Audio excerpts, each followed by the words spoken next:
Chers amis, mes bien-aimés frères et sœurs en Christ, c'est frère Franck qui vous parle depuis le centre missionnaire de Krefeld en Allemagne. C'est un privilège pour moi d'avoir cette opportunité de partager avec vous la précieuse et sainte parole de Dieu, de partager avec vous tout le conseil de Dieu, de vous prendre dans l'Ancien et dans le Nouveau Testament aux promesses et à l'accomplissement, comme nous comprenons depuis les Saintes Écritures que nous vivons maintenant très proche de la seconde venue de Christ. Et l'Évangile doit être prêché à toutes les nations, partout sur la terre, comme notre Seigneur a dit dans Matthieu au chapitre 24, verset 14. L'apôtre Paul, en son temps, a écrit dans 2 Corinthiens au chapitre 5, au verset 20, « Nous faisons donc les fonctions d'ambassadeurs pour Christ. » Ambassadeur. Un ambassadeur représente un pays dans une autre nation. Nous sommes étrangers sur la terre, nous sommes pèlerins. Ceci n'est pas notre maison. Nous sommes des représentants de Dieu au travers de Christ. Nous représentons le royaume de Dieu. En fait, l'Église du Dieu vivant, nous croyons dans la parole inspirée dans l'Ancien et dans le Nouveau Testament. Et au chapitre 6, l'apôtre a dit, au verset 7 et 8, par la parole de vérité, par la puissance de Dieu, par les armes offensives et défensives de la justice, au milieu de la gloire et de l'ignominie, au milieu de la mauvaise et de la bonne réputation, étant regardé comme imposteur, quoique véridique, comme inconnu, quoique bien connu, comme mourant, et voici, nous vivons, comme châtiés, quoique non mis à mort. Mes bien-aimés, si quelqu'un est appelé au ministère, il sera toujours mal compris. Même notre Seigneur et tous les prophètes furent mal compris en leur temps, dans leur ministère. Mais maintenant, comme le retour de notre bien-aimé Seigneur s'approche, nous voyons les prophéties bibliques s'accomplir partout.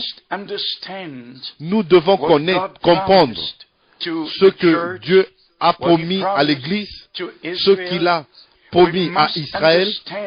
Nous devons comprendre en lisant la parole de Dieu et spécialement les Écritures prophétiques qui traitent des événements du temps de la fin. Ici, nous vivons pas seulement proche, mais dans le dernier moment du temps de la grâce. Le prophète Daniel, au chapitre 2, au chapitre 7, a vu les 4 empires s'élever et le dernier l'intéressait vraiment d'une manière spéciale et il a dit dans Daniel, au chapitre 8, au verset 25, il a parlé de ce qui allait arriver à la fin du temps de la fin, en rapport avec Israël et l'Union européenne. C'est la montée de l'ancien empire romain et nous savons, conformément aux prophéties bibliques, que ça doit être tel que c'est maintenant.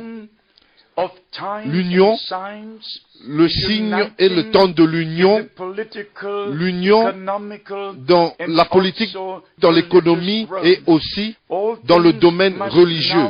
Tout doit maintenant s'unir et le gouvernement mondial doit être établi. Le nouvel ordre mondial doit venir et cela ne viendra pas au travers des États-Unis comme le cher président a l'intention, mais cela va passer dans la communauté européenne, parce que c'est ici que la dernière partie de l'histoire doit prendre place. Et nous devons comprendre que même maintenant, Israël est au centre et qu'il n'y a pas un seul jour sans que Israël soit mentionné dans les nouvelles. Si nous allons ce que cet homme bien connu dans l'Union européenne a dit, même le président de la France a écrit au pape et lui a dit, très Saint-Père, et aussi il lui a donné des suggestions comment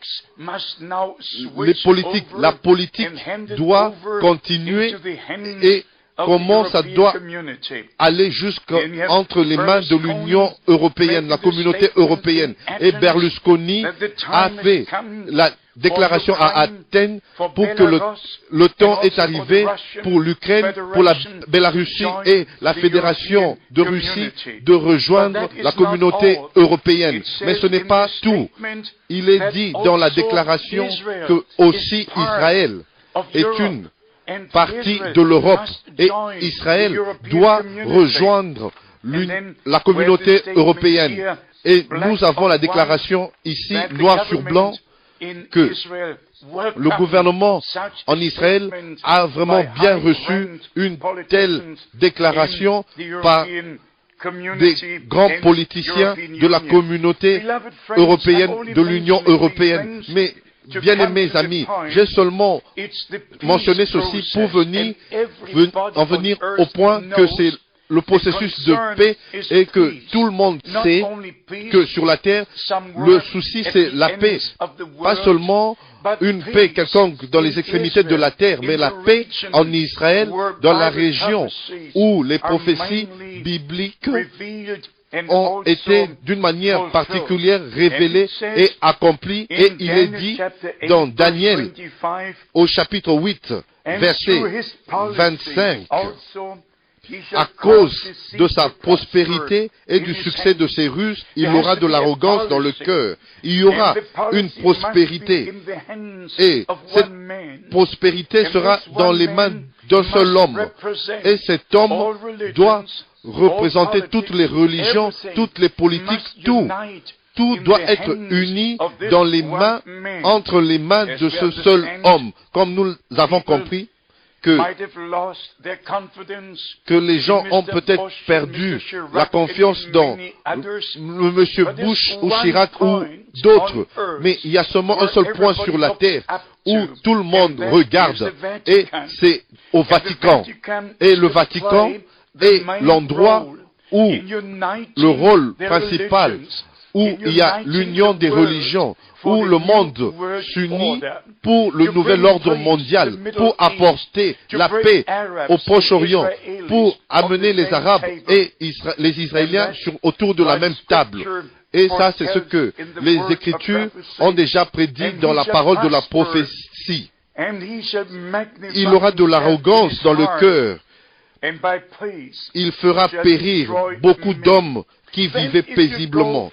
Et alors, si vous allez juste un chapitre plus loin, dans Daniel au chapitre 9, au verset 27, la déclaration, il fera une solide alliance avec plusieurs pour une semaine. Et au milieu de la semaine, il fera cesser le sacrifice et l'offrande. Alors maintenant, les choses sont telles que nous voyons le processus de paix aller dans la bonne direction et en fait, le succès est bientôt atteint. Mais mes bien-aimés, ceci continue, si ceci continue comme ça, alors qu'en est-il de notre préparation, notre restauration, notre préparation pour être prêt pour rencontrer l'époux quand il viendra?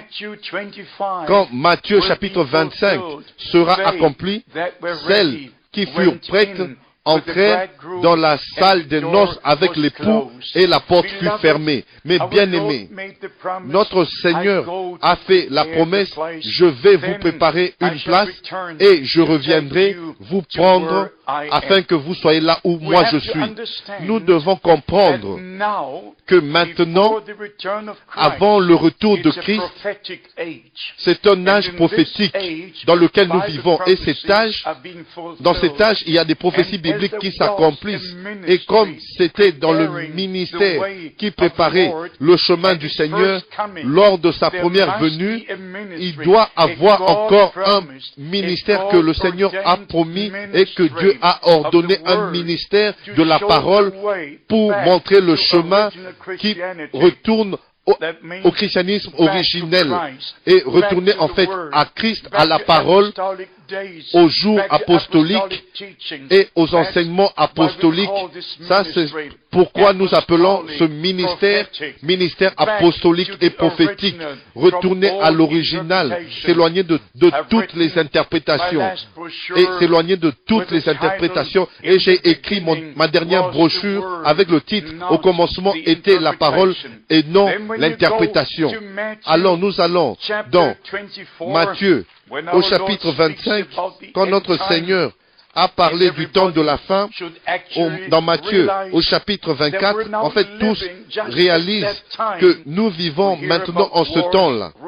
Nous avons entendu de la guerre, des rumeurs, des guerres, des tremblements de terre et toutes ces catastrophes qui bougent les nations et tous qui prennent les choses d'une manière sérieuse et comprennent même que le figuier Israël bourgeonne de nouveau, devenir encore plus tendre ses feuilles, ses branches. Et il a dit, quand vous verrez toutes ces choses s'accomplir, alors vous savez que le temps est proche et même à la porte. Et il a fait la déclaration dans Matthieu, au chapitre 24, au verset 34 et 35. Je vous le dis en vérité, cette génération ne passera point que tout cela n'arrive. Et puis, il continue et il dit, le ciel et la terre passeront, mais mes paroles ne passeront point. Ici, cela en rapport avec les choses qui vont s'accomplir juste avant sa venue. Et au verset 39, et comme il était au jour de Noé, et il continue, deux hommes dans un champ, l'un sera pris et l'autre laissé, deux femmes qui moudront la main, l'une sera prise et l'autre laissée. Et au verset 44 et au verset 45, c'est pourquoi vous aussi tenez-vous prêts, car le Fils de l'homme viendra à l'heure où vous n'y penserez pas. Et nous avons la déclaration. Quel est donc le serviteur fidèle et prudent que son maître a établi sur ces gens pour leur donner la nourriture au temps convenable? Et non quelqu'un qui s'établit lui-même. Et non quelqu'un qui commence son propre ministère. Et non quelqu'un qui se met lui-même dans un bureau. Mais Dieu a placé des différents ministères dans l'Église. Dans l'Église de Jésus-Christ, les apôtres, les prophètes, les évangélistes, les docteurs et les pasteurs. Maintenant, nous avons la promesse qu'il enverra Élie, le prophète, avant le grand et terrible jour de l'Éternel arrive. Comme Jean-Baptiste est venu dans l'esprit et dans la puissance d'Élie pour préparer le chemin du Seigneur. Il y aura un ministère prophétique qui nous ramènera à Dieu et à la parole de Dieu. Et nous réalisons que les cieux et la terre passeront, mais la parole de Dieu demeure éternellement. Et donnant la parole de Dieu toute la priorité, la première place, et mettre de côté toutes les interprétations. La même chose, nous trouvons écrit dans Marc au chapitre 13, quand le Seigneur a parlé du temps de la fin, sur les signes sur Israël. Et il est dit ici, au verset 30 et au 31, je vous le dis en vérité, cette génération ne passera point que tout cela n'arrive. Et encore, le ciel et la terre passeront, mais mes paroles ne passeront point. Et vous pouvez aller dans Luc au chapitre 21, quand le Seigneur a parlé aussi du temps de la fin et des choses qui devaient arriver, et il a fait la même déclaration dans Luc au chapitre 21, au verset 31 jusqu'au verset 33. De même, quand vous verrez ces choses arriver, sachez que le royaume de Dieu est proche. Je vous le dis, si vous entendez le mot, je vous le dis en vérité, arrêtez-vous et faites attention à ce que le Seigneur dit. Je vous le dis en vérité, cette génération ne passera point que tout cela n'arrive. Le ciel et la terre passeront, mais mes paroles ne passeront point. Mes bien-aimés amis, frères et sœurs en Christ, mesdames et messieurs, ce dont nous avons besoin aujourd'hui, c'est le message de l'heure, la parole promise de Dieu pour achever l'œuvre de la grâce dans l'Église du Nouveau Testament. C'est le temps de sortir, c'est le temps de la préparation pour être prêt pour rencontrer le Seigneur comme époux, quand il viendra pour prendre l'épouse dans les noces de l'agneau. Alors je pense au chapitre 2 d'Apocalypse, et particulièrement au chapitre 2 et au chapitre 3, où notre Seigneur s'est adressé aux anges de chaque église, et le message est donné à toute l'église. Mais il y a seulement le messager qui est celui qui le reçoit et qui le donne. Et ce n'est pas seulement utile de lire seulement à la fin de chaque message que celui qui a des oreilles, qu'il entend ce que l'Esprit dit aux églises, et d'écouter ce que cet homme dit, ou ce que cet évangéliste dit, ou une personne charismatique. Il n'y a aucune utilité de s'égarer. Nous devons retourner à la parole de Dieu. Je vous le lis, Apocalypse au chapitre 2, au verset 1, la deuxième partie.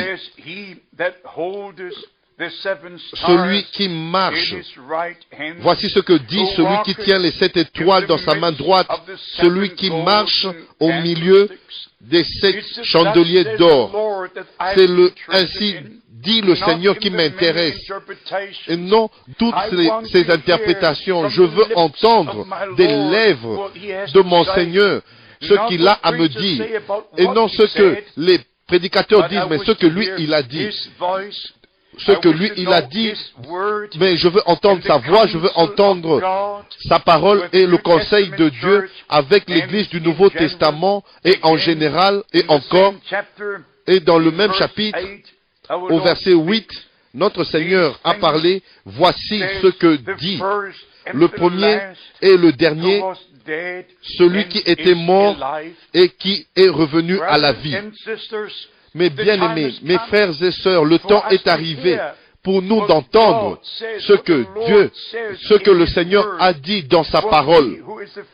Ce que lui, comme celui qui est le premier et le dernier, celui qui marche au milieu des 7 chandeliers d'or, celui qui était mort et qui est revenu à la vie pour toujours. Mes bien-aimés, il y a eu un tel homme dans notre temps, un homme qui a été appelé directement au ministère. Son nom était William Branham.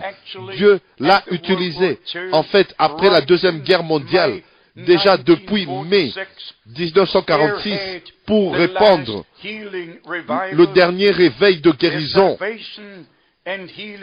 et un réveil de salut et de guérison qui est venu juste après la Deuxième Guerre mondiale, avant que tous les autres évangélistes bien connus.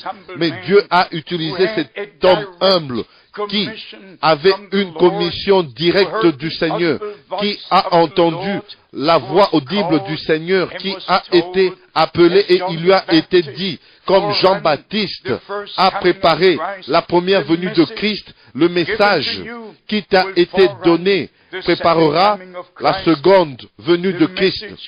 Le message de l'heure inclut toutes les promesses, la restauration, le temps des rafraîchissements, le temps de rafraîchissement, tout est inclus dans la parole promise de Dieu pour ce jour. Le message n'est pas quelque chose que quelqu'un a inventé.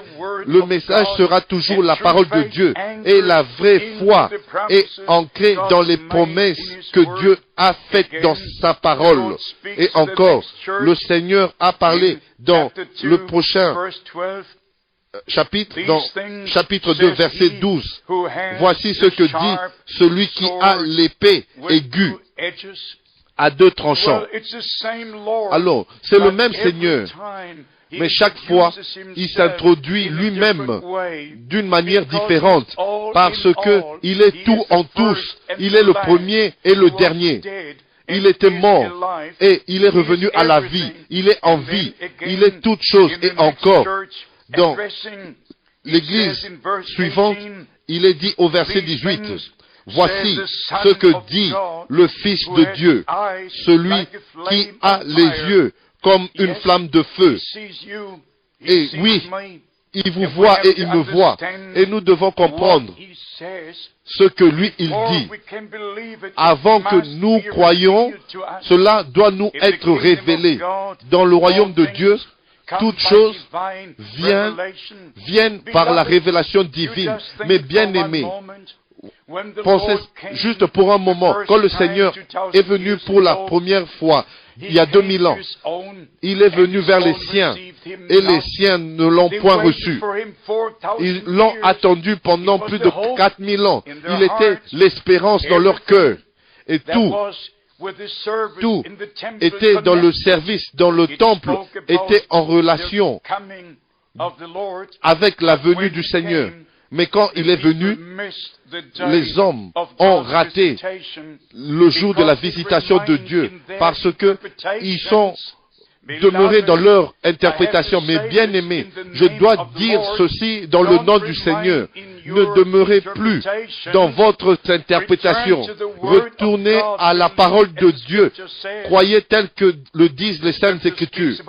Les Écritures parlent d'un seul Dieu, un seul baptême, une seule Église. Et je crois que le temps est arrivé pour que tout le monde, pour que nous tous nous réalisions que les cieux et la terre passeront, mais la parole de Dieu demeure éternellement. Et c'est cette parole, si elle est en vous, elle est une semence divine, et vous faites partie de la nature divine, parce que la parole de Dieu, qui est une substance divine, qui a une vie divine en elle-même. Parce que notre Seigneur a dit, les paroles que je vous dis, elles sont esprit et vie. Au commencement était la parole, et la parole fut faite chair, et elle a habité parmi nous. Et en elle était la vie, et la vie était la lumière des hommes. La parole doit nous être révélée en nous, doit être la vie de Christ en vous. Et si vous mourrez avec Christ, alors Christ pourrait vivre en vous, au travers de vous. Mais bien aimés, le retour de notre Sauveur comme époux est très proche. Et les signes du temps, les signes des temps nous montrent clairement que cet événement est proche. Nous ne vivons pas seulement au temps de la fin, mais nous sommes à la fin du temps de la fin.